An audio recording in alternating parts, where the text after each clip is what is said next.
all the abuse that was taking place at the Winterbourne View. And someone went undercover as a support worker. He had a hidden camera, and the program showed all the different kinds of abuse that was taking place. So the government started something called transforming care, and their aim was to make sure incidents like these would never happen again. What we're talking about today, and what changes should be made about it, because it's the 10th anniversary of the Winterbourne View Scandal. What happened in that care home was awful. Abuses took there from care workers who didn't care who they were treating, and they were treating the people that lived there badly. No respect for people with learning disabilities, autism, and that sort of thing. And some went to prison for this because Panorama did a documentary on it. And when that was seen, the police, the government, they needed to act, like transform care. What happens in not just the Winterbourne View, but all types of care homes that are around the UK.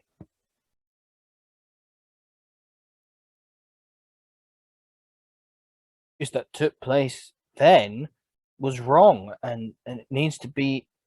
It needs to those people who got abused need to have their voices heard, and express how they viewed it and want to do something about it, to transform care and make sure all people who are getting cared for are cared in the right way, not in a bad way. Otherwise, it'll get brushed onto the carpet and it won't get done something about it. And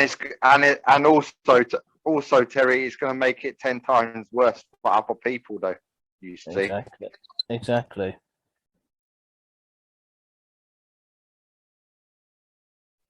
What have we been doing? I mean, why didn't we see this? Why wasn't this brought forward? And they want to know who was in charge of the care homes of that care home in the first place, and is allowing it for this to happen. Really bad on what was happening, and what I didn't think was, I suppose, correct was some of them did go to prison for their abusing the people with learning disabilities, but some didn't. They only got community service and that. So what I think is, now that it's 10 years on, those people, I still feel that the people don't, I don't think that, even though they are, if they break their thing, they would go to prison, but it's still not going to help the people that they've abused. Feel that 10 years on, you can still, in different places, still have that kind of abuse. It might not be in a physical, it could still be in a mental state abuse. About how many reports it takes until action gets taken, such as Walton Hill, for example, that took nearly pretty much four years of reports until they finally acted. And how could it? And how can you have so many reports and have little to no action taken right away.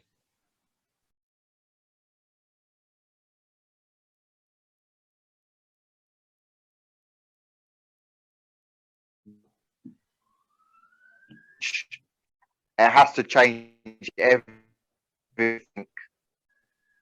Exactly.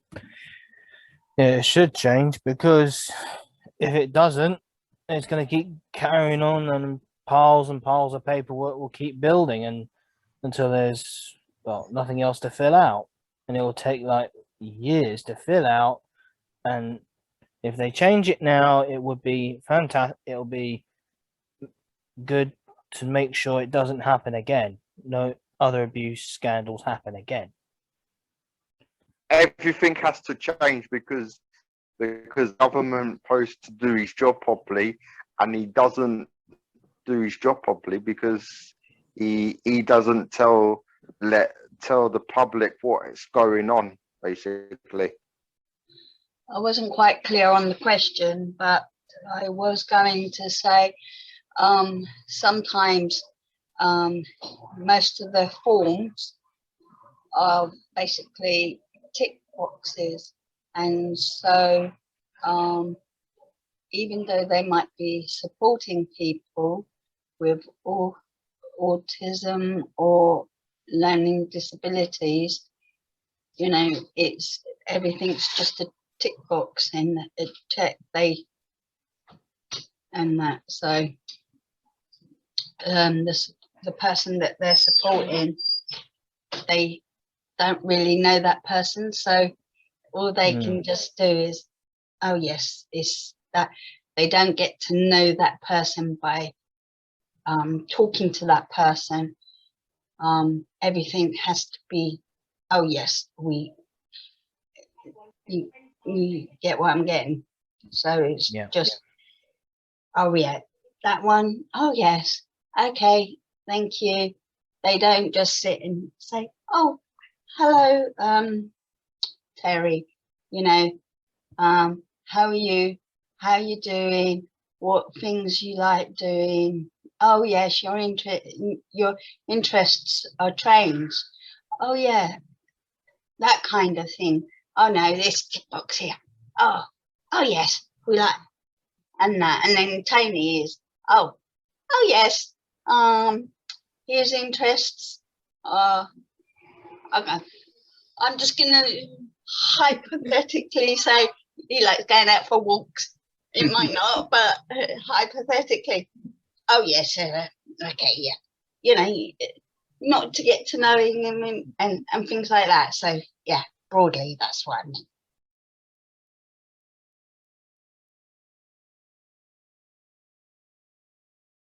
Be more changed into focusing on that individual person and their needs. The changes that should be made are like more security, more training for safe environment, and more training for nurses who are at these care homes, and more.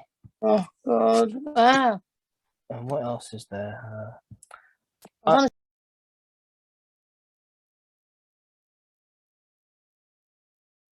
going on in the UK, and send our feedbacks straight back to Generate headquarters, which head office, and so they can tell like who, like the government, what needs to be done and what do we, and they can express our views and try and see if they can do something about it. Try to get something done, make some changes, because change needs to happen. And overhauls need to happen. Important to speak out, have people's voices heard, have their like facts stated or opinions. It's free speech. Get everyone to speak out. You have to speak up for yourself as well. Exactly. As what our hoodies say, speak up and listen. Yes, Michelle? And including the ones that aren't verbal, even though they're unverbal, they can still have their say. Exactly. It has the rights of independent living and community living and all that, and with support, obviously, and that, and to be, those rights sort of like taken, because that's basically what that bit is.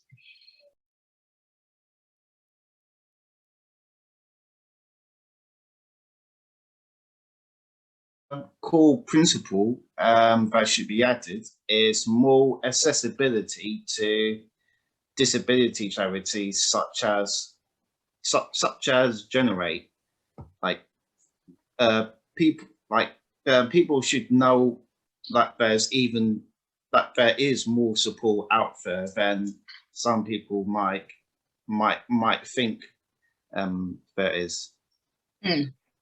I have a friend with autism and PTSD, and he's been adamant that there's no support out there for him. The support and help is out there, but again, like I said, there doesn't seem to be a lot of like accessibility to these different services.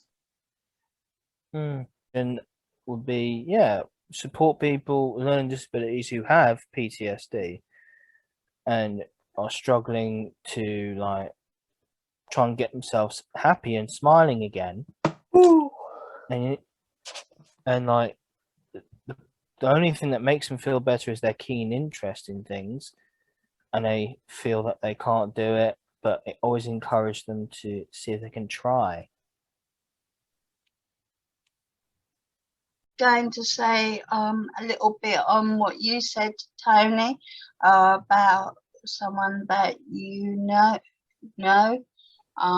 about different services and that, and how they find it hard to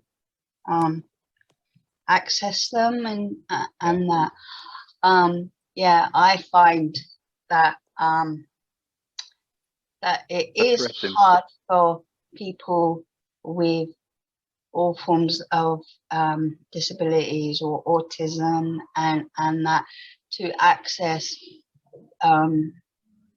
support from I agree. different organizations, because they don't actually look at the individual person's, sometimes individuals' needs. They sometimes presume that they might have this and it might be totally different because just of how they interact or how they talk or how they answer a question and that. Look after patients with learning disabilities and get to know them a bit more. And like if they feel that something's wrong with them, and the doctor can look at what's going on in their bodies and what they're experiencing,